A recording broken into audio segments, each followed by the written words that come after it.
Pues arrancamos entonces, ¿sí? Tal cual. Perfecto.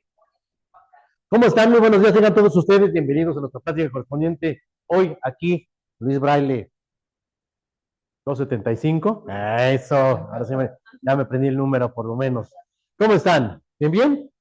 Bueno, el día de hoy tenemos un tema muy importante, vamos a dar un tema relacionado a uno de los principios más importantes que hoy nos aquejan, que tiene que ver precisamente con los trastornos de la conducta emocional, ¿verdad? Y precisamente en estos trastornos, pues tenemos dos principios importantes. Tenemos la ansiedad y tenemos la depresión, ¿verdad? Son elementos muy importantes que en conjunto, pues están marcando una manera muy interesante de ver la salud hoy en día.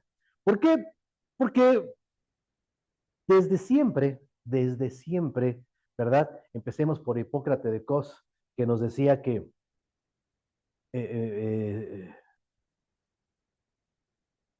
perdón, tiene razón. Entonces es Aristóteles, perdón, me equivoqué de personaje. Cuerpo sano en mente sana, ¿verdad? Y quiere decir que efectivamente la parte mental y la parte física, pues nunca han estado separadas. Más bien, a lo largo de la historia, la medicina la separó en algún momento y lo que tenía que ver con la parte física, pues solamente se la dejaron a la parte física y lo que tenía que ver con la parte emocional, con la parte psicológica, pues se la dejamos también a esa parte, ¿no? Y hoy estamos recuperando esas primeras bases. Hoy sabemos que no es así. La parte psicológica es tan importante, la parte emocional es tan importante como la parte física e inclusive son interdependientes, ¿verdad? Y eso es precisamente de lo que vamos a platicar el de hoy. Y vamos a empezar con una frase, ¿no? De alguien que yo admiro mucho, yo Facundo Cabral, que decía, libérate de la ansiedad, piensa que lo que debe ser, será y sucederá naturalmente. Entonces, ¿para qué precipitarse? ¿Para qué estresarse? ¿Para qué descomponerse un poquito en este sentido, verdad? Entonces, vamos a ver que hoy por hoy lo que nosotros llamamos los trastornos de la conducta emocional, bueno, pues están principalmente anclados por los aspectos de la depresión y la ansiedad, que son los problemas más comunes, más habituales que nosotros tenemos como sociedad, pero que desafortunadamente, con la situación en la que nos encontramos, pues afectan bastante la capacidad productiva, ¿verdad? Iba a ser reproductiva, pero no creo, ¿no? Pero sí la capacidad productiva, el trabajo, la actividad física, etcétera, ¿no? Déjenme decirles que esto es tan terrible, ¿no? Que el 10 de octubre la OMS declara como Día Mundial de la Salud Mental, ¿sí? Y esto es muy importante, porque tan solo déjenme decirles que la OMS nos reconoce que por lo menos 300 millones de personas en el mundo sufren de depresión. Y un poquito menos, ¿verdad? 260 millones de personas sufren de trastornos de ansiedad. Entonces estamos hablando más de casi 600 millones de personas con problemas, ¿sí? De estos trastornos de la conducta emocional en el ser humano. Estamos hablando de que es una parte bastante compleja y bastante crítica. ¿De acuerdo? Ahora bien, yo creo que este tipo de sensaciones, este tipo de emociones, pues son naturales e inherentes al ser humano. O sea, ¿quién no puede tener un poco de ansiedad? ¿Quién no recuerda en ese momento maravilloso cuando iban a llegar los Reyes Magos, por ejemplo, ¿no? O cuando sabes que vas a tener una visita que estás esperando mucho, pues claro que tienes un tanto ansiedad, ¿verdad? O por qué no, vamos a verlo al revés. Si en algún momento tuviste una pérdida física, una pérdida muy particular, una pérdida familiar, pues es normal que entres en un estado depresivo, es normal que entres en un estado, ¿verdad?, emocionalmente triste, sin lugar a dudas. Es más, yo creo que la mejor creatividad que tiene el ser humano la hace en esos momentos cruciales y críticos emocionalmente hablando, ¿no? Yo creo que las grandes obras se han escrito, las grandes obras, las grandes sinfonías, ¿verdad? El arte depende mucho de estos estados a veces, paranoicos que puede tener el artista, porque si no, no fuera artista, ¿no? si el artista no tuviera ese tipo de aspectos, pues sería gente común como nosotros, ¿verdad? Y sabemos que desafortunadamente o afortunadamente, ¿verdad? Ese tipo de gente está por encima de ese tipo de situaciones. Entonces, yo digo que tampoco es malo estar triste, no es malo tampoco deprimirse. Repito, muchas veces, inclusive sin ser artistas, pero en esos momentos tristes de nuestra vida es cuando desarrollamos algo importante e interesante, ¿verdad? O sea, no es malo. Lo malo es cuando esto empieza a afectar nuestra capacidad de vida y nuestras interrelaciones personales y, por supuesto, algo muy importante que es la productividad social, ¿verdad? Ahí ese es cuando empieza ya entonces a tener problemas. Entonces, no es malo tener ansiedad, es algo natural, es algo necesario, porque esta ansiedad también vamos a ver que eso es un elemento fundamental para preservar la vida. O sea, si los seres vivos no pudiéramos entrar en ansiedad, no anticiparíamos los aspectos del peligro, por ejemplo. ¿De acuerdo? Y esto, pues, lógicamente, que a lo largo de la historia y de la evolución, pues, ha sido fundamental. Vamos a ver que la ansiedad es un término médico a nivel psicológico que define precisamente una sensación de angustia, de aflicción. De hecho, ahí viene su raíz latina, que es precisamente ansietas, ¿verdad? Y es una condición precisamente que nos sirve como humanos, como dijimos, para afrontar peligros, para afrontar situaciones de respuesta de ese estrés, ¿no? Por ejemplo, pero vamos a ver que nosotros, desafortunadamente, si no podemos controlar esta ansiedad, bueno, pues entonces se convierte en algo un poquito más peligroso, ¿verdad? Que es el sufrimiento por la situación que nos estamos enfrentando. Y yo pienso que lo más importante es cuando se sufren estas sensaciones, cuando las sufrimos. No solo cuando las padecemos, padecerlas, dijimos, es fácil, punto es cuando las sufres, ¿no? O sea, cuando desafortunadamente estás rompiendo tu esquema de vida, estás perdiendo el control, porque al final del día, la parte más importante de cualquier sensación y de cualquier emoción, pues es de que no se salga de control. ¿Es malo tener miedo? No, no es malo tener miedo. Es necesario tener miedo, ¿verdad? Es, ¿eh? Alerta. ¿Es malo enojarse? No, no es malo enojarse. El problema es cuando se sale de control, ¿verdad? Cuando desafortunadamente ya no tenemos capacidad de controlarlo. Entonces es cuando surge verdaderamente una situación de análisis, ¿verdad? Es precisamente lo que sucede precisamente en la ansiedad, ¿verdad? Decían por ahí que la ansiedad es ese exceso del mañana, ¿no? Vivir exactamente con el que va a pasar, ¿eh? Miedo al futuro, a lo que pueda suceder, a esa parte incierta, ¿no? Que a final del día, pues también puede ser emocionante, ¿no? Entonces vamos a ver que es un estado normal del ser humano, pero desafortunadamente, cuando esto no va asociado a un control sustancial que podemos hacer de él, bueno, pues entonces es cuando existe una situación crítica. O sea, es verdad, ¿no? Se trata de una reacción natural que nuestro organismo va a enfrentar cuando tenemos una amenaza, que pueda ser real o imaginaria, ¿no? ¿No? Y si llegan y nos atacan, ¿no? Es imaginario, ¿verdad? ¿Sí? Y nos permite afrontar situaciones porque nos permite generar planes de desarrollo de vida. Ah, bueno, pues mira, entonces podemos hacer esto y podemos hacer esto otro, ¿verdad? O sea, la ansiedad también genera construcción mental, ¿no? Y solución de problemas, ¿sí? Pero desafortunadamente, si este tipo de situaciones se prolonga por un tiempo no necesario, ¿verdad? Donde lógicamente los aspectos de solución, en lugar de verse vueltos en una realidad, por el contrario, se vuelven más críticos y más conflictivos para nuestra vida, entonces es el momento, ¿verdad?, de tomar acción de una manera diferente. Generalmente, tener una sensación catastrofista, pues no siempre es lo ideal, ¿no? Y más si lógicamente va acompañada de sensaciones como la frustración, ¿verdad? Porque el hecho no es nada más el que yo tenga la ansiedad de que algo pueda suceder, sino que no puedo hacer algo contra eso. ¿Me explico? ¿Verdad?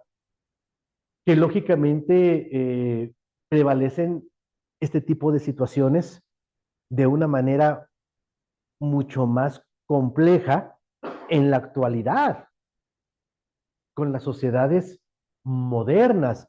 Y déjame decirte, por ejemplo, algo que es muy interesante. En la actualidad existe una mayor cantidad de aspectos estresantes y por ansiedad en la gente más joven, sobre todo por la mecánica social en la que se desenvuelve. ¿Te imaginas la ansiedad de un niño que está jugando un PlayStation, que está jugando un juego de video y que no puede pasar, que no puede ganar, que no puede tener? ¿Te imaginas la ansiedad que está viviendo momento a momento? ¿Sí? Que es algo irrelevante para la vida, uno puede pensarlo, ¿no? Pero para él, ¿verdad? Es algo muy importante. Ahora, que esto va a repercutir en sus aspectos de su vida y de su parte física, pues por supuesto que sí, ¿de acuerdo? O sea, ya encontramos niños con problemas, por ejemplo, inclusive de tendinitis, ¿no? Por estar mucho tiempo jugando, ¿no? O alteraciones del sueño, o que la gente se vuelven más aislados, ¿no? ¿Me explico? Pues son situaciones que lógicamente se están desarrollando y se están extendiendo más pues, en este siglo XXI, desafortunadamente, ¿verdad? Dentro de los trastornos de ansiedad incluyen diferentes categorías, ¿verdad? Lógicamente que para la psicología no es lo mismo una ansiedad que nosotros podríamos decirle sencilla, natural, algo que repercute de manera perjudicial para tu vida. Entonces tenemos, por ejemplo, el trastorno de ansiedad generalizada, tenemos también las fobias, tenemos el trastorno de angustia, ¿sí? Que puede ser simple o puede ser con el término de agorafobia, por ejemplo, ¿no? Tener mucho miedo a las cosas, a las multitudes, a estar en sociedad, por ejemplo, ¿me explico? Ahora, ¿hay genética de la ansiedad? Sí, claro. O sea, hay genes candidatos muy específicos que hacen que sí, efectivamente, ciertas personas tiendan más a desarrollar ansiedad que otros, ¿verdad? Por genética, ¿de acuerdo? Hay genes que precisamente han sido ya detallados, ¿sí? En los cuales nosotros, pues sabemos que bajo ciertas circunstancias pueden ser activados por situaciones inclusive hasta comunes y que determinan que ciertas personas tiendan más a la ansiedad. Eso es verdad, ¿de acuerdo? Pero la mayoría de las veces, también el medio ambiente va a jugar un papel muy determinante, pero sobre todo la personalidad, ¿verdad? Porque cada quien atiende las características de las situaciones de la vida de manera diferente. O sea, va a haber gente que con una situación crítica, pues a lo mejor se vea sobrepasada, por ejemplo. Hay gente que, pues que se la come, ¿no? El mundo, ¿no? Y los ves caminando ahí en la calle, ¿no? ¿Te explico? Pues esa gente le aplastó el mundo, le aplastó sus emociones, no lo pudo superar. ¿Por qué? No lo sabemos, ¿no? Cada una decía yo ahora de mis hijas, ¿no? Porque le hacía así como que el feo a esos señores que van en la calle así solitos, hablando solos, ¿no? Mugrosos y arrastrando sus cosas.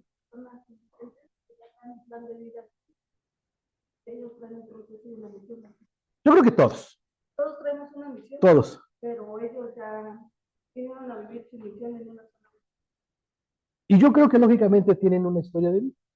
O sea, por algo están ahí, ¿verdad? Sería mi caso, por de acuerdo a los 3 meses de ciático. Ajá. Ya las 3 semanas, 4, casi estoy al 100%. Entonces, de acuerdo a la estabilidad que estamos manejando, yo siento que tengo ansiedad porque ya van 3 días o 4 que no puedo dormir. Por todo el proceso bueno que estoy viviendo.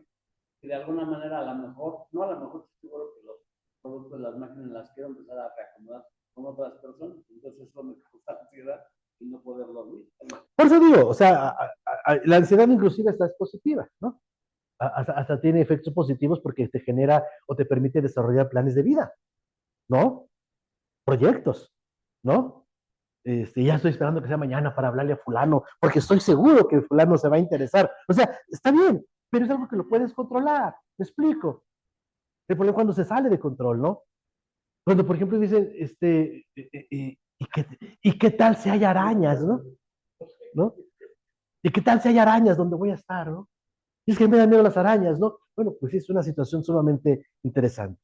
Ahora bien, ¿cuáles son los síntomas clásicos de la ansiedad? Bueno, preocupación, aprensión, intranquilidad, problemas para dormir, dificultad para concentrarse, irritabilidad, tristeza, sensación de presión o de estar apresurado, ¿no? ¿Sí? Por lo general. Ahora bien, el problema es que esto, bajo ciertas circunstancias, somatiza. ¿Qué quiere decir? Afecta a nivel físico. ¿De acuerdo?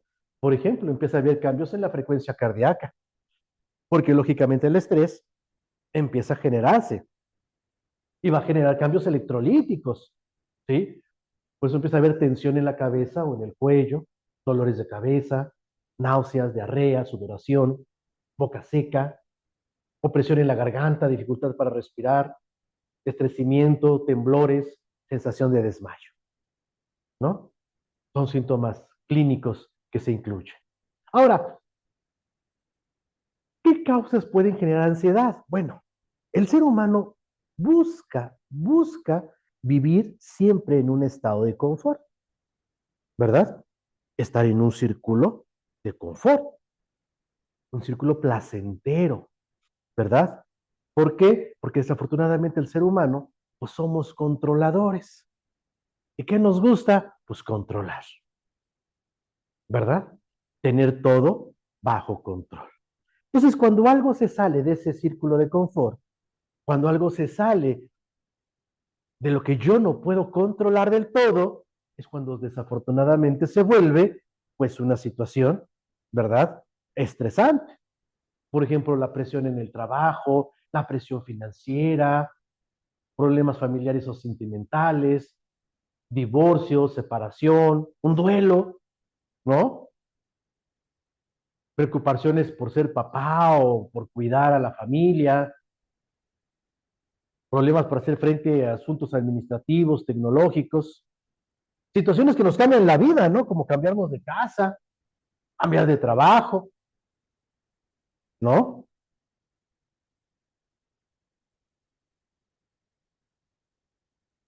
Ser lógicamente más sedentarios, situaciones que lógicamente pueden agravarse si se van incluyendo otro tipo de patologías. Por ejemplo, el paciente que empieza a desarrollar un poquito de Alzheimer, ¿no? Donde lógicamente lo estresa la situación que está viviendo. Porque claro que la persona se da cuenta que ya no es la misma persona, ¿no? O bien, imagínate recibir un diagnóstico que puede llegar a ser fatal, ¿no? Cáncer, esclerosis múltiple, diabetes, ¿no? Pues eso lógicamente que causa una sensación, ¿verdad? De estrés, de incomodidad, de aflicción, de ansiedad, ¿de acuerdo? Pero bueno, este tipo de situaciones son críticas generalmente, pero a largo plazo. ¿Me explico? O sea, pueden condicionar problemas de salud, pero a largo plazo, principalmente por el desequilibrio electrolítico, ¿verdad? Que puede desencadenar un problema cardiovascular. El problema es la depresión. Aquí sí está la situación terrible. ¿Por qué? Porque desafortunadamente la depresión, ¿verdad? Que antes nosotros le decíamos melancolía, ¿no? Era el término se describía en la antigüedad, la melancolía, esa gente melancólica. ¿Mm? Hoy no, hoy decimos depresión y la vemos como una enfermedad sumamente potencial porque la parte más crítica que tiene el paciente depresivo es el suicidio. Esta sí es la parte peligrosa, el suicidio, ¿no? Entonces, pues es una enfermedad que se va a caracterizar por una tristeza prolongada, persistente, ¿verdad? Que lógicamente incapacita a la persona, ¿vale? Ah, incapacita a la persona de poder desarrollar en su vida esas cosas que generalmente lo hacían sentirse bien, ¿no? ¿De acuerdo? Cuando esa incapacidad de llevar a cabo nuestras actividades físicas que generalmente nos causan placer, esto se prolonga por más de 2 semanas, entonces ya se puede considerar un proceso de depresión mayor.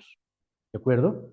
Y les decía, en el plan de salud que generó la OPS del 2013 al 2020, se consideró siempre la depresión como una situación de bastante cuidado, ¿verdad? De hecho, vamos a ver que hoy en la actualidad la OMS reconoce su programa de su agenda 2030, reconoce que para el 2030 la depresión, la enfermedad número uno, sobrepasando a las cardiovasculares en muertes. Situación que lógicamente es una situación bastante severa. Y repito, ¿es normal deprimirse? Pues sí, es normal deprimirse.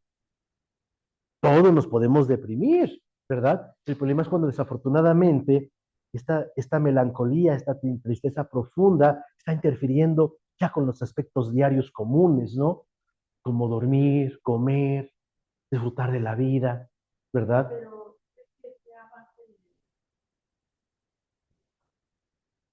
Yo creo que sí es multifactorial. Sí.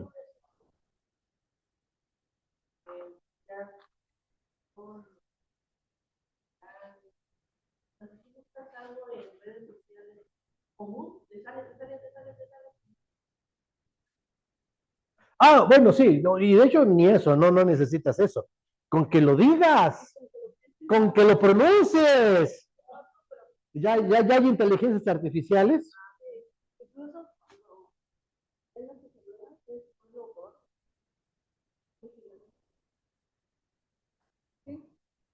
Bueno, pues conmigo están de dar un agasajo entonces, hijo. Entonces no lo voy a hacer así. Entonces, ¿para qué lo hago? Y dije, bueno, pues ni modo. Ya, se estaría de Dios. Sí, entonces, sí, el propio algoritmo, ¿no? Y las inteligencias artificiales que hoy por hoy existen, pero no solamente el teléfono, ¿eh? Las televisiones. Las televisiones tienen micrófono, están captando tus ideas, cómo vive tu familia, qué les gusta, cuáles son los horarios que más ves tú en la televisión, etcétera, etcétera, etcétera. Por eso cuando alguien decía, no, yo no le doy mis datos a Facebook, prohíbo que Facebook, no, una cadena de mensajes que se pusieron, ¿no? Ay, por Dios, que van a andar pidiendo permiso. Desde que usted dijo, acepto, mire, desde que dijo, sí quiero, se acabó. Entonces, sí, claro, hoy por hoy, sí, la situación tecnológica, pues, tiene mucho que ver más con muchos otros aspectos, sin lugar a dudas, ¿no? Sí. Ahora, vamos a ver que lógicamente esta depresión, pues, está controlada por diversos factores, también factores genéticos, ¿eh? También factores medioambientales. El problema que ya lo dijimos, desafortunadamente, el problema radica en que aproximadamente 800,000 personas a 1 millón de personas al año se suicida por depresión. Esto es lo preocupante para las cifras médicas, ¿no? Esto es lo preocupante. ¿Por qué? Porque entonces quiere decir que los tratamientos convencionales no están funcionando, ¿verdad? No están funcionando. Son problemas que a lo mejor palean, mantienen, pero al final alguien pierde esa batalla. ¿Por qué? Sería interesante estudiarlo, ¿no? Pues ya lo dijimos al principio, en el mundo se afectan 300 millones de personas en el mundo, pero ya dijimos que es una de las primeras causas discapacitantes, ¿sí? Y que lógicamente genera suicidios. La depresión afecta mucho más a la mujer que al hombre, ¿no? Quizás porque la mujer, desde el punto de vista hormonal, pues tiene ciertas interacciones más llevadas hacia ello, ¿no? Y desafortunadamente, pues aunque hay tratamientos, esos tratamientos siempre sabemos tienen que ser integrativos. No todo se lo podemos dejar a la medicina, ¿sí? Y lo que decíamos ahorita, ¿verdad, hija? Para el 2030 La OMS dice que la primera causa de muerte, sobrepasando las cardiovasculares, podría llegar a ser la depresión. Si esto no se controla, ¿verdad? Ahora, el punto es si tú te puedes deprimir. La pregunta es, con esa depresión, ¿eres funcional o no eres funcional? ¿No? Porque si tú tienes depresión y eres funcional, no hay problema. ¿Está bien? A lo mejor no necesitas medicación. Necesitas un poquito de tiempo y apoyo y sobre todo trabajo reflexivo personal. El problema es cuando la persona deja de ser funcional, ¿verdad? Ya no va al trabajo, se aísla de la familia, deja de comer, de su persona se abandona, ¿verdad? Entonces, a ese principio, cuando ya es por encima de las 2 semanas, ¿verdad? Ya le llamamos trastorno depresivo mayor. Y el trastorno depresivo mayor, ¿verdad? Pues vamos a ver que precisamente tiene que incluir otros factores importantes desde el punto de vista, ¿sí? De la clínica. ¿Por qué? Porque hay ciertas depresiones que son funcionales, como por ejemplo la hipotimia. Es funcional, pero es peligrosa. ¿Por qué? Porque el paciente con hipotimia no te das cuenta que tiene depresión. Es una batalla muy personal. Pero cuando está en sociedad, pues hasta platica contigo y se ríe y hace cosas. Ese es el punto, esa es la situación. Ah, exacto. No sé si se acuerdan, no sé si se acuerdan de un piloto que precisamente estrella su nave hace unos años. Todavía estaba Peña Nieto en el poder, el presidente, en los Estados Unidos. Un cuate que precisamente se le declara después con hipotimia y que pues ahora sí que adrede, ¿no? Comete el accidente y estrella el avión, ¿no? Y por eso pedían un piloto presidencial con hipotimia, por favor, ¿no? ¿Sí? Entonces vamos a ver que también viene otra manifestación que es la anedonia, ¿sí? Hedonismo le llamamos nosotros a todo lo que nos causa placer sensorial, ¿no? El gusto por el sabor, el gusto por el olfato, el gusto por el oído, ese placer, esa parte hedonista, ¿verdad? Bueno, cuando se pierde esa sensación, ¿verdad? Se llama anedonia y es también otro estado depresivo, ¿no? O sea, cuando la gente pierde el valor emocional de sentir sentido de vida, sentido del gusto por las cosas, ¿no? ¿Sí? Ya no es pues vamos a echarnos una copita, ¿no? Vamos a comer algo sabroso.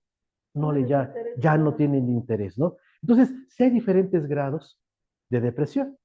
Por eso va a haber pacientes deprimidos que simple y sencillamente, pues se suicidan, ¿no? Y uno nunca sabía que tenía una depresión severa, ¿no? Por ejemplo, ¿sí? Sentimientos de ser inútil, de culpa, fatiga, pérdida de energía, ¿no? Astenia, no quererse bañar, no quererse levantar, el paciente deprimido quiere estar todo el día dormido en muchas veces. O bien, empieza a hacer cosas no comunes para él. ¿Me explico? ¿Sí? Problemas de atención, concentración o toma de decisiones, problemas de memoria, ideas recurrentes de muerte, de suicidio, agitación o eh, el entendimiento motor, ¿no?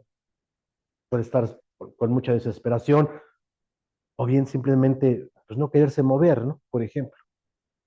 Aumentos o disminución del peso, problemas de apetito, ¿no? Insomnio o, por el contrario, hipersomnia, lo que decíamos, es querer estar dormido todo el día, ¿no?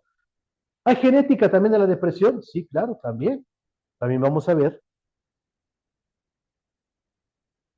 que nosotros podemos ver cómo los genes que tienen que ver con la síntesis, por ejemplo, de la serotonina, esa hormona de la felicidad, esa hormona que efectivamente es la que va a estar en situaciones críticas, pues es la que se ve deficiente. Entonces vamos a ver que si hay diferentes estudios donde se han demostrado, ¿verdad? Diferentes genes candidatos que se ha demostrado que bajo ciertas circunstancias hay gentes que los expresa de una manera mucho más intensa, ¿verdad? Entonces sí, hay gente que va a tender mucho más a la depresión que otros, ¿sí? Ahora, también depende de muchas cosas, no solamente de la genética. La genética, pues sí, carga la pistola, quien lo detona es el medio ambiente, ¿no? Entonces, ¿sí hay factores genéticos? Sí, pero también hay factores fisiológicos. Por ejemplo, vamos a ver que la falta a lo mejor de ciertos nutrimentos, con la vitamina B3, ¿verdad? Como por ejemplo, nutrientes como el triptófano, ¿verdad? Como la propia vitamina D, ¿verdad? Como los propios ácidos grasos, en sus deficiencias juegan un papel muy importante para que el paciente no sea capaz de sintetizar adecuadamente hormonas tan importantes como la serotonina y otras dopaminas, ¿verdad?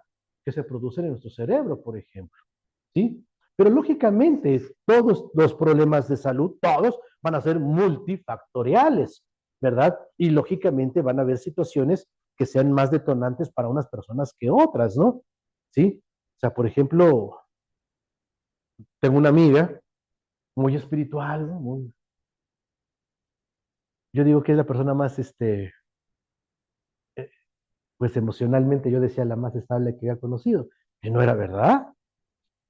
O sea, no puede superar un duelo de 10 años de pérdida de su hijo, porque claro, o sea, me queda claro que es una situación compleja. No es lo mismo nunca perder a un padre que perder a un hijo. Jamás. Digo, por ley natural, nosotros no tiene ni nombre, ¿no? ¿Sí? Entonces, pues nosotros, ¿cómo se llama? Por ley natural pensaríamos que vamos a enterrar a nuestros padres, ¿no? Pero nunca pensaríamos que puedes enterrar a un hijo, ¿no? Entonces es una situación que se sale completamente del ámbito de control, ¿verdad que sí? Entonces son situaciones que lógicamente pueden repercutir y por mucho tiempo. Ahora, el punto más importante para nosotros es saber, como lo hemos platicado aquí, que hay una intensa relación entre el sistema nervioso central y el sistema inmunológico. Se ha demostrado que precisamente eventos biológicos que afectan al sistema nervioso central alteran a la parte inmunológica, ya que comparten precisamente los mismos mecanismos de comunicación. Y no solamente me refiero, ¿verdad?, a las interleuquinas, ¿verdad?, a prostaglandinas, me refiero también a mensajeros tan importantes como los que hoy hemos estudiado del sistema endocannabinoide, por ejemplo, ¿no? Se sabe que los linfocitos, esas células del sistema inmunológico, ¿qué crees? Que también secretan sustancias muy parecidas a lo que liberan nuestras neuronas, se llaman neuropéptidos. Nosotros pensábamos que estos eran exclusivos del cerebro, o sea que los neuropéptidos solamente podían ser leídos por el sistema nervioso. Hoy sabemos que no. Hoy sabemos que esos neuropéptidos, ¿verdad? También tienen una especial actividad muy importante en el sistema inmunológico. ¿De acuerdo? Por eso hoy hablamos mucho de la psiconeuroinmunología. ¿De acuerdo? Entonces, se han observado que pacientes que están en un estrés intenso, ¿verdad? Estrés lógicamente severo, como puede ser un estrés académico severo, entrenamiento militar, ¿no? Viajes espaciales, gente que está aislada en zonas inhóspitas como la Antártida, pues se ha demostrado que su memoria inmunológica se ve afectada. O sea, esas personas, por ejemplo, que tenían vacunas, por ejemplo, contra hepatitis B, contra influenza, ¿qué crees? Esa memoria inmunológica ya no persiste. Entonces pudimos demostrar cómo el estrés afecta de manera potencial la respuesta del sistema inmunológico, ¿no? ¿Por qué? Porque lógicamente vamos a ver que una situación muy importante durante el estrés es las alteraciones electrolíticas que van a alterar la fabricación de la energía celular. Nosotros ya hemos estudiado en diferentes pláticas cómo las alteraciones entre el sodio y el potasio pueden efectivamente alterar al potencial de membrana y entonces generar alteraciones que le restan funcionalidad energética a nuestras células. ¿Están de acuerdo? ¿Verdad que sí? Muy bien. Pues entonces, hola, hola. Pues entonces vamos a ver que precisamente de la deficiencia de producción de energía, producida lógicamente por la parte del estrés, también se va a ver alterado la funcionalidad del sistema inmunológico. ¿De acuerdo? De ahí entonces que nosotros proponemos como parte integral a un tratamiento donde lógicamente los aspectos de la ansiedad, de la depresión, puedan ser mejorados a través también del uso de nuestra tecnología. No estoy diciendo que seamos un curalo todo, no queremos caer en eso, pero sí queremos que ustedes sepan que lo que tenemos es una herramienta altamente funcional, ¿sí? Para poder trabajar en el aspecto más importante, que son las raíces de los problemas de salud. Porque mientras la medicina, pues siempre estaba ahí por las ramas, ¿no? Estaba por las ramas, ¿no? Nosotros tenemos que ir por las raíces, la parte sustancial, ¿de acuerdo? ¿Por qué proponemos lo siguiente? ¿Por qué proponemos que nuestro equipo puede tener la capacidad de poder ayudar a ese tipo de personas? ¿Cuándo qué? Bueno, cuando se utilice de forma adecuada, cuando se utilice siempre en compañía de tratamientos integrales, donde la alimentación, la suplementación alimenticia, la propia medicación, ¿verdad? Y por supuesto el apoyo psicológico, pues estén de la mano, porque no va a haber verdaderamente una respuesta eficaz hacia la salud si nosotros no tenemos un tratamiento integrativo. Porque así como la enfermedad es multifactorial, el tratamiento debe de ser también integral. ¿Sí? Entonces, nosotros tenemos un dispositivo que tiene influencia sobre nuestras células de manera muy positiva en muchos aspectos. Por ejemplo, genera un aspecto de resonancia celular. Y quiere decir que va a permitir precisamente que nuestra célula entre en control, ¿sí? Y que permita mejorar parte de su metabolismo. Ahora, tenemos una gran ventaja, que es un equipo de fácil utilización. Y eso es lo más importante. ¿Por qué? Porque de nada sirve tener alta tecnología si solamente es exclusiva. Sí, sí, exclusiva para cierto personal, que no es que esté mal, pues así hay mucha tecnología, ¿verdad? Y debe de ser así. Nosotros tenemos que aprovechar las ventajas que tenemos, ¿sí? ¿Por qué? Porque el equipo trabaja de una manera tan sencilla, pero al mismo tiempo de una forma tan compleja, porque vamos a ver que nuestro equipo trabaja con una tecnología híbrida. ¿Qué quiere decir que sea híbrido? Que trabaja bajo dos principios.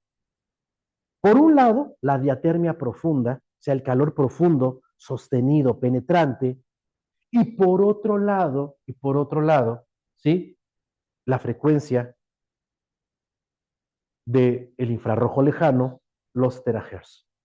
Entonces es como si tuviéramos dos equipos al mismo tiempo, trabajando al mismo tiempo, influyendo uno con otro en forma sinérgica, ¿sí? Para tener un efecto mucho más funcional a nivel celular. ¿De acuerdo? Ahora bien, ¿sí? Esto es muy versátil. ¿Por qué? Pues porque se puede ocupar bajo diferentes criterios. Se puede ocupar bajo el criterio más estricto, más científico, ¿no? ¿Sí? Como puede ser lo que hace un rehabilitador, lo que hace, por ejemplo, un fisiatra, ¿no? Por ejemplo, a nivel muy profesional. O lo puede hacer mucho a nivel, por ejemplo, técnico, ¿no? Un masajista, un acupunturista, ¿me explico? ¿Sí? O se puede hacer con el principio más empírico. La señora dice, pues mira, yo no sé nada de medicina, ¿sale? Sí, escuché de los terajeres, pero ni me acuerdo, ¿sale? Pero cada vez que me lo pongo donde me duele, mejor. Punto, ¿verdad? Entonces, esa es la parte más importante para nosotros, que es de fácil utilización, ¿verdad? Pero para nosotros siempre es importante, pues, anteponer que estamos trabajando con un equipo, ¿sí? Que tiene, lógicamente, una funcionalidad a nivel médico, a nivel de rehabilitación, y que eso está sustentado por ciencia, ¿de acuerdo? Eso es lo que nosotros queremos poner y exponer. Entonces, vamos a ver primero qué son los terahertz o por qué hablamos nosotros de terahertz. Los terahertz son una frecuencia electromagnética que es parte del infrarrojo lejano, de todo el espectro lumínico que nos llega a este planeta por parte del Sol, que son muchas bandas, ¿verdad? Muchas frecuencias electromagnéticas. La del infrarrojo siempre va a ser la más grande, ¿verdad? Y una de las más funcionales para la vida del ser humano. O sea, nosotros utilizamos el infrarrojo en múltiples cosas. Mira, hija, tan solo, ahí en la cafetera se prende un foquito rojo, ¿no? Mire, ¿vale? En la vida cotidiana del ser humano tenemos una alta utilización del infrarrojo. Su foquito rojo. No, y toda la vida, todavía en muchas cosas lo seguimos utilizando, ¿verdad? Entonces vamos a ver que precisamente es parte natural ya de nuestra vida cotidiana, ¿de acuerdo? El infrarrojo, bueno, pues vamos a ver que también tiene efectos muy positivos a nivel terapéutico, tanto así que desde hace más de 80 años, yo creo que ya casi más, como ya casi 100, ¿verdad? Se ha utilizado de manera de terapia médica, a la par, lógicamente, de otros aspectos de medicina. Pero nosotros ocupamos simplemente dos principios, el infrarrojo lejano o distal y el infrarrojo cercano o proximal. Son las dos bandas que utilizamos. Este, por ejemplo, es el infrarrojo cercano o proximal. Este. ¿Sí? ¿Cuál es la diferencia entre uno y otro? La penetración. Este, por ejemplo, solamente puede penetrar 1 centímetro después de nuestra piel. Es lo máximo que puede penetrar. Aquí, aquí. ¿Sale? El infrarrojo lejano o distal puede penetrar, ¿sí? De 6 a 8 centímetros después de la piel. Esto quiere decir que podemos inferir de manera profunda en el organismo. ¿Me explico? Ahora bien. Ok. Gracias. Entonces, vamos a ver que precisamente en la década de los 80, a mediados de la década de los 80, aquí, aquí, pegadito a las microondas, en el espectro lejano del infrarrojo, se encontró una banda muy especial, con características muy interesantes, que se llamaron terahertz. Los terahertz son parte del infrarrojo lejano, sí, ¿verdad? Pero son una frecuencia muy especial por sus características de onda. Y una de esas características de onda es que precisamente pueden penetrar hasta 8 o 10 centímetros después de la piel. Es decir, que trabajan a mayor profundidad. Esto ha sido muy importante, porque ya les he platicado. O sea, hoy en la actualidad, por ejemplo, se utiliza termografía por terahertz. O sea, ya se están haciendo imágenes internas del cuerpo a través de esta tecnología, precisamente por lo que refiere. ¿De acuerdo? Ahora, estos terahercios tienen efectos muy importantes en conjunto, ¿sí? Con la diatergia profunda. Por eso les digo, para nosotros lo interesante es el equipo, no solamente hablar de terahertz. Porque si yo solamente hablo de terahertz, entonces solamente estoy hablando de un fenómeno. Y el equipo trabaja con dos fenómenos. Y es precisamente el trabajo de estos dos fenómenos lo que va a impactar de manera importante sobre nuestra salud. ¿Me explico? ¿Sí? Por un lado tenemos el fenómeno lumínico y por otro lado tenemos el fenómeno térmico. ¿De acuerdo? Y en conjunto va a haber una serie de fenómenos que el cuerpo activa a partir de estos estímulos. ¿Cómo qué? Como el aumento de la temperatura del tejido, que lógicamente tiene efectos muy importantes. Aumentarse la temperatura del tejido a nivel profundo, ¿verdad? Se van a liberar mediadores químicos a nivel endotelial como por ejemplo precisamente la histamina, por ejemplo el óxido nítrico, que permiten una mejor vasodilatación y un mejor transporte de nutrientes, de oxígeno, etcétera, ¿verdad? Pero también este calor intenso que va a generar mayor flujo y radiación, ¿verdad? Va a activar mecanismos tan importantes como la formación de proteína de shock térmico, que de verdad es una cosa que ustedes no tenemos a veces la conciencia de lo profundo a lo que trabaja, ¿sí? Efectos sobre el potencial de membrana, equilibrio del sistema nervioso autónomo, aumento de la liberación de células madre, activación de factores de transcripción NRF1, NRF2 y activación de un fenómeno que llamamos pirroeléctrico. Entonces son una serie de fenómenos que están ocurriendo en el cuerpo por un mismo estímulo o por unos mismos estímulos, porque ya dijimos, son dos los que están trabajando al mismo tiempo. Y aquí me quiero detener un poquito en algo que es muy importante. Miren ustedes,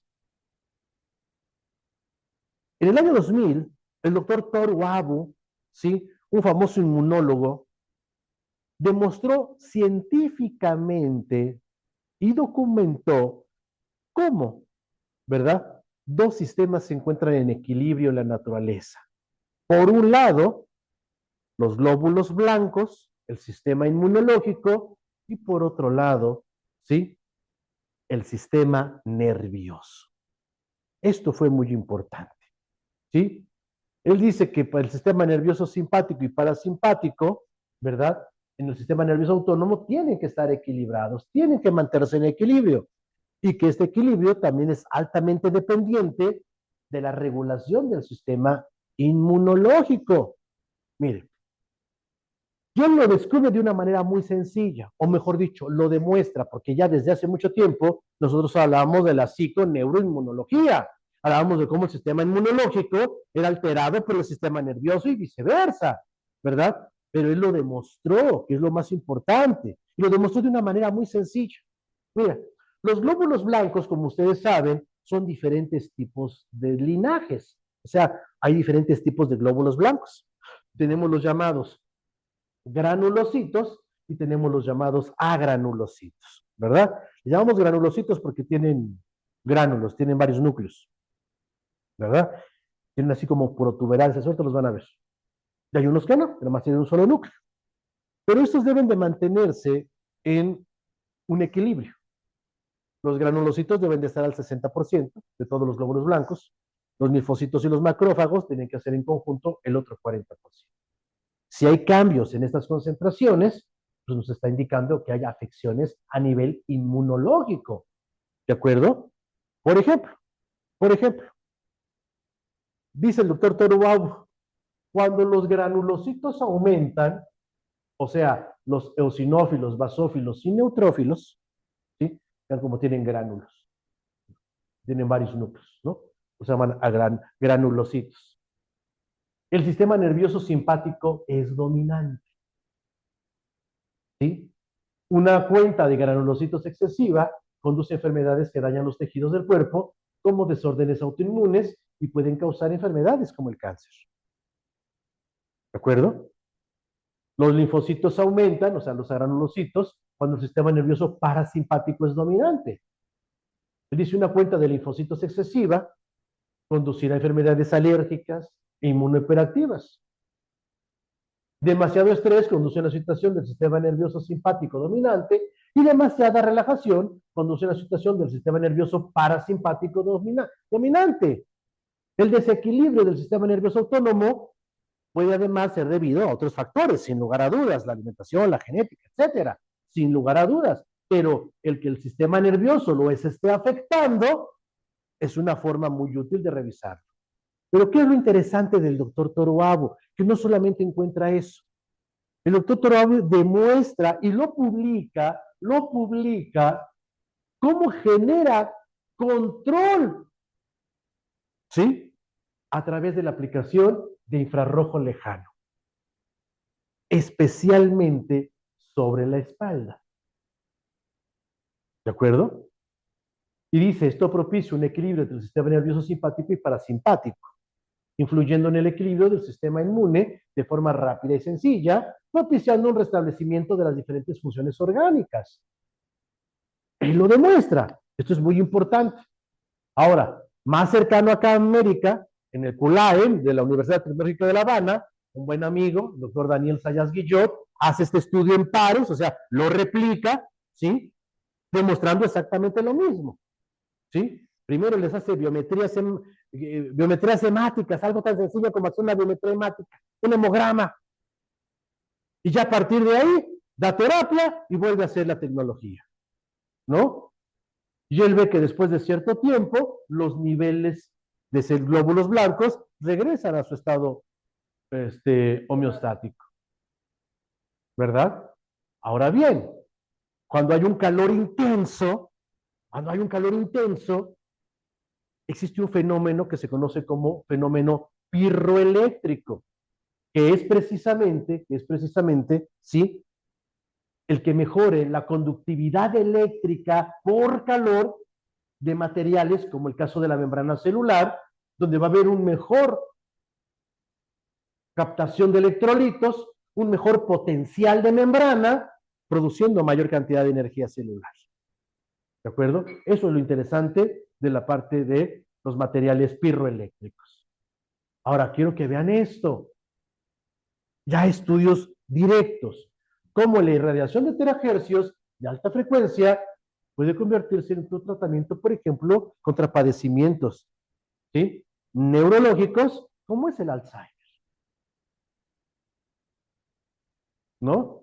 Vean ustedes cómo exposición a 0.1 terahercios afecta la expresión génica de las neuronas primarias, del hipocampo, ¿no? A través de la unión alterna de factores de transcripción.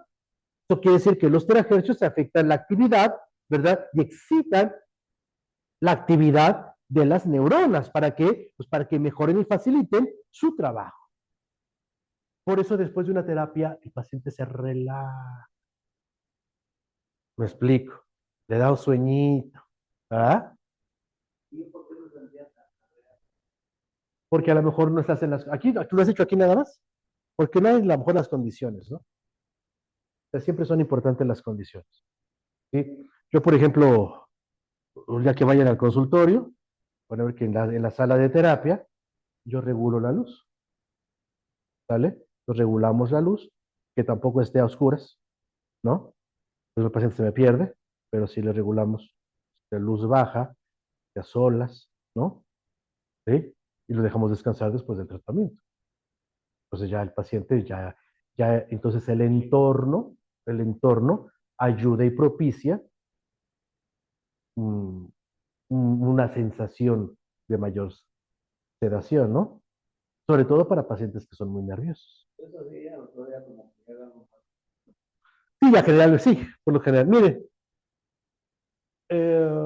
ok, ok, entonces es esta, ¿no?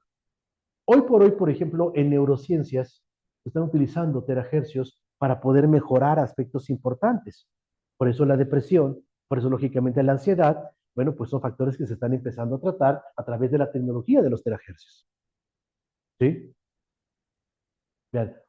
Ahora, también es muy importante.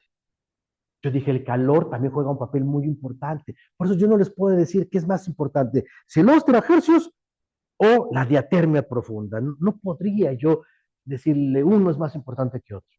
Porque también la formación de proteína de shock térmico, ¿verdad? Que son proteínas que se forman cuando hay estrés calórico, ¿verdad?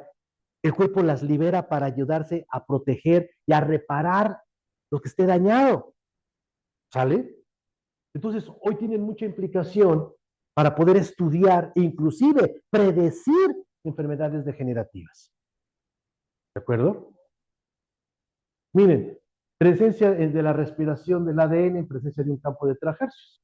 Quiere decir que durante el proceso de aplicación de terahercios empieza a haber mayor capacidad de división celular y con esto pues mayor regeneración de los tejidos.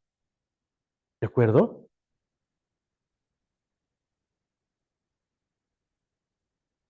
Miren, aquí tenemos, ¿no? Tecnología de terahertz y sus aplicaciones en enfermedades de cabeza y cuello. ¿Sí? Por ejemplo, para descontracturar, por ejemplo, que también son aspectos que van a ser comunes y afines ¿verdad? En la enfermedad, ¿no? Ah, pero también lo que yo les decía, algo importante. Los apps de terahercios alteran la actividad de las células madre, ayudan a liberar células madre. Y si ayudan a liberar células madre, tenemos mayor capacidad de recuperación fisiológica en donde quieras. ¿Me explico? Sobre todo en los procesos inflamatorios. Ahora, ¿cuál es uno de los aspectos más importantes de la enfermedad degenerativa? El estrés oxidativo, ¿verdad?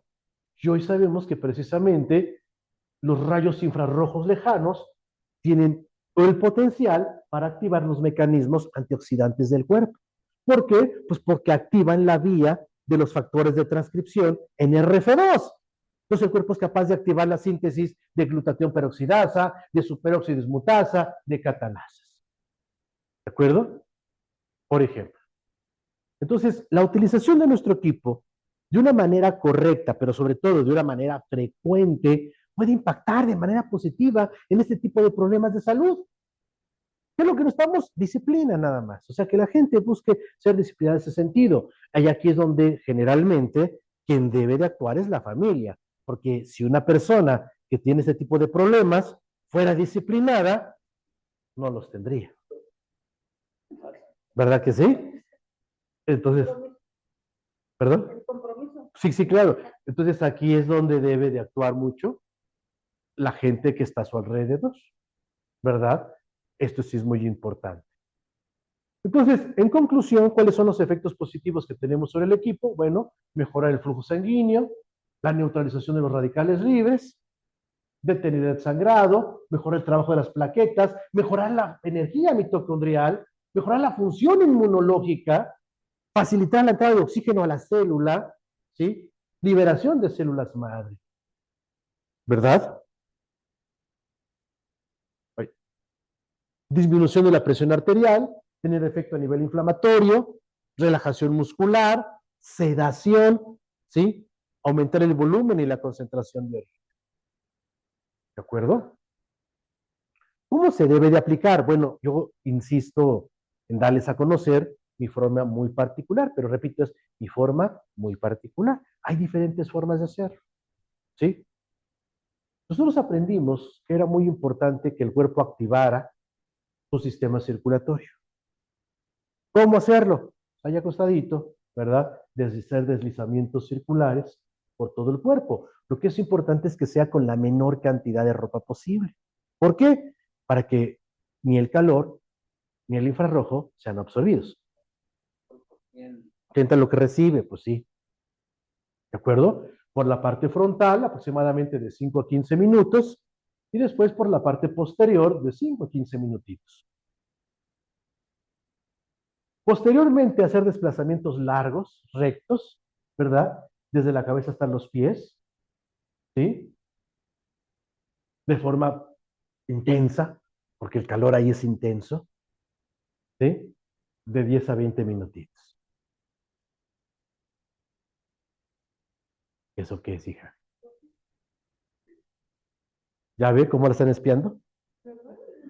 Dijimos que la estaban espiando, pero no quiso creer, ¿no? Es el momento de que si usted sabe acupuntura, vaya hacia los puntos de acupuntura importantes. Hay muchísimos que son muy útiles, ¿sí? Y si no, vámonos a lo que llamamos el punto fijo. En este caso, va a ser la espalda, que ahí es donde trabajó el doctor Toruabo. Unos 10 o unos 20 minutitos. Cuello, ¿verdad? Yo siempre termino dando el tratamiento en palmas de las manos y en planta de los pies. ¿Sí? Que ahí hay puntos muy importantes a nivel energético, según la medicina tradicional china. ¿De acuerdo? Ahora, si nosotros apoyamos con equipos como tenemos, por ejemplo, el SEI, ¿verdad? Tenemos nuestra colchoneta de magnetos, no, hombre, pues potencializamos más ese tipo de situaciones. Ahora, siempre la pregunta va a ser, oye, pregunta, ¿cuántas sesiones necesito? No lo sé. Sería mentira, ¿verdad? Pero a veces la gente sí, o sea, dicen que las preguntas complejas no aceptan respuestas simples, pero el humano sí. O sea, la señora dice, bueno, ¿y cuántas sesiones me va a dar? Pues mire, empecemos con 10 y ahí partimos, ¿no? ¿Esto se puede hacer diario? Sí, sería lo ideal hacerlo diario. Inclusive hasta 2 veces al día. Pero si la persona no tiene esa facilidad, bueno, que por lo menos lo haga 3 veces por semana.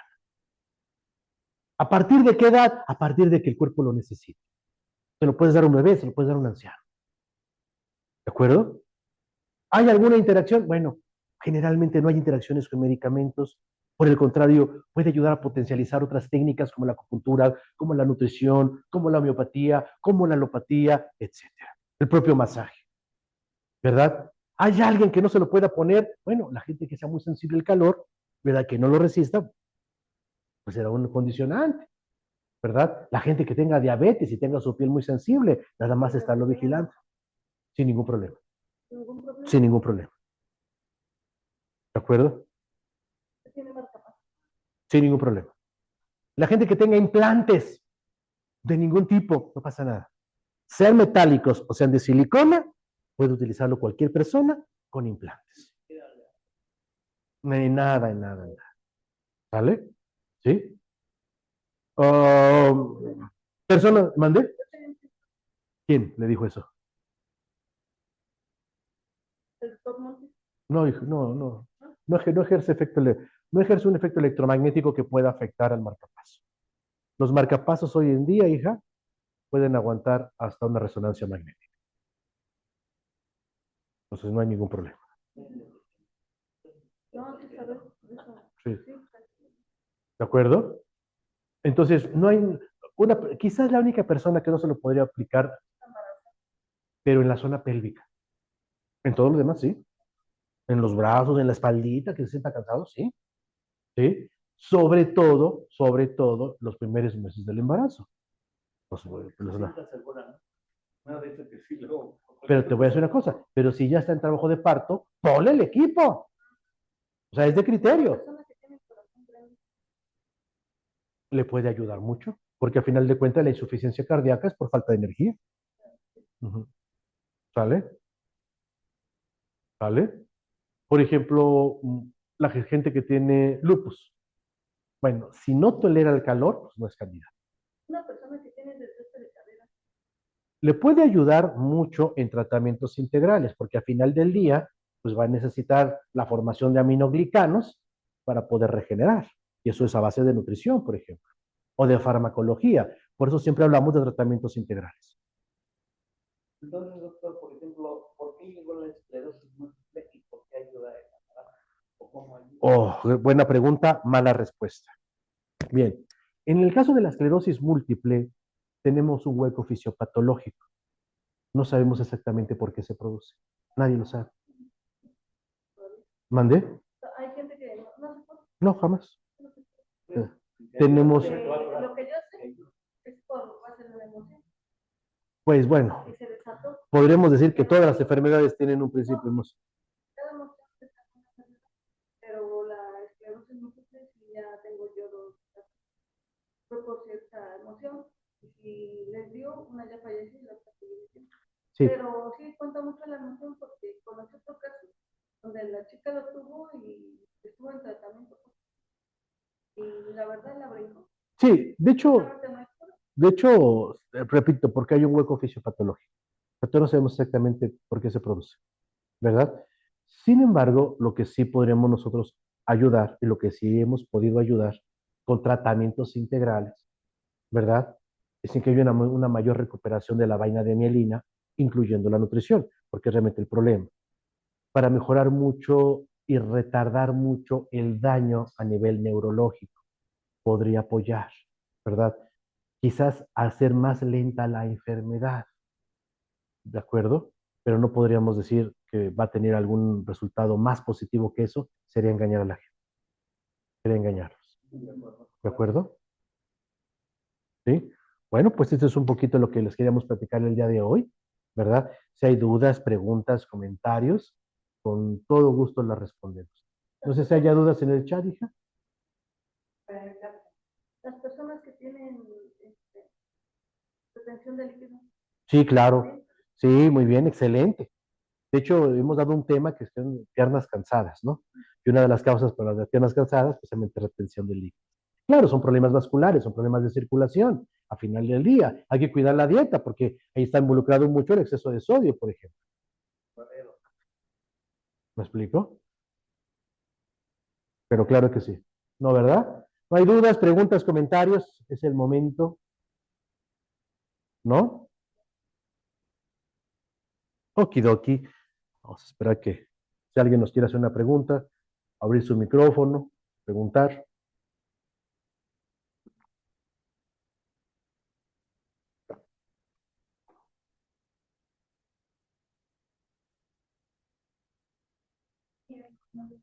¿No?